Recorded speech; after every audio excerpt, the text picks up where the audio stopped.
तोंडाला रुमाल आणि डोक्यावर हेल्मेट घालून जाताना दिसणारी ही माणसं जीव वाचवण्यासाठी पळतायत.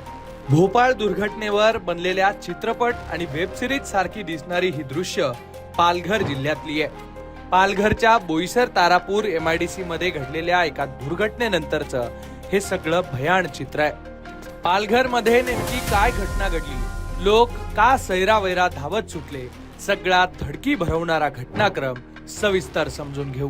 तारीख 3 मार्च, वेळ दुपारी 2 वाजता, स्थळ बोईसर तारापूर MIDC पालघर. घडलं असं की दुपारी 2 ते 2:30 वाजेच्या दरम्यान पालघर मध्ये MIDC वायू गळती सुरू झाल्याचं दिसू लागलं. भगिरिया केमिकल या कंपनीतून ही वायू गळती सुरू झाली. त्यामुळे कामगारांसह परिसरातल्या सगळ्याच नागरिकांची मोठी पळापळ सुरू झाली. मिळालेल्या माहितीनुसार ओलियम गॅसची गळती झाल्यानंतर लोकांना त्यामुळे श्वसनाचा त्रास व्हायला सुरुवात झाली. थोडकी नाही तर तब्बल 20 टनची क्षमता असलेला टँक लिकेज झाल्यानं काही वेळातच परिसरात सगळीकडे मोठ्या प्रमाणावर धूर पसरला. वायू गळती सुरू झाल्यानंतर रस्त्यावरून चालणाऱ्या लोकांनाही त्याचा त्रास होऊ लागला. काही महिला अचानक चक्कर येऊन पडल्यानं सर्वांमध्येच भीतीचं वातावरण निर्माण झालं. हे सगळं भयाण चित्र पाहून परिसरातील नागरिक अस्वस्थ झाले. त्यानंतर अग्निशमन दलाच्या गाड्या घटनास्थळी दाखल झाल्या आणि ही सगळी परिस्थिती नियंत्रणात आणण्यासाठी पोलीसही घटनास्थळी पोहोचले. या सगळ्या परिस्थितीवर पोलीस नेमकं काय म्हणाले ते जाणून घेऊ. आज 2:30 वाजे सुमारास बोईसर पोलीस स्टेशन हद्दीमध्ये बगेरिया केमिकल्स येथे ओलियम गॅस गळती, एक सस्पेक्टेड ओलियम गॅस गळती झालेली आहे.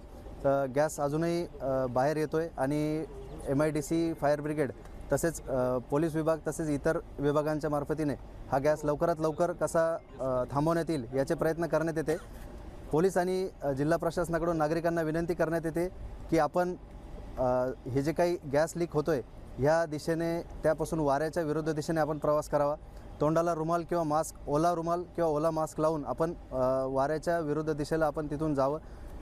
विरुद्ध दिशेला जात असताना घाई किंवा धावपळ करू नये, त्यातून कुठला अपघात होण्याची शक्यता आहे. तर नागरिकांना विनंती करण्यात येते की प्रशासनाचे पुरेपूर प्रयत्न सुरू आहेत. आपण जे धूर आहेत त्या धुराच्या लोटापासून बाजूला सुरक्षित जागी आपण वाऱ्याच्या विरुद्ध दिशेला जाऊन थांबायचं आहे आणि प्रशासनाला सहकार्य करायचं.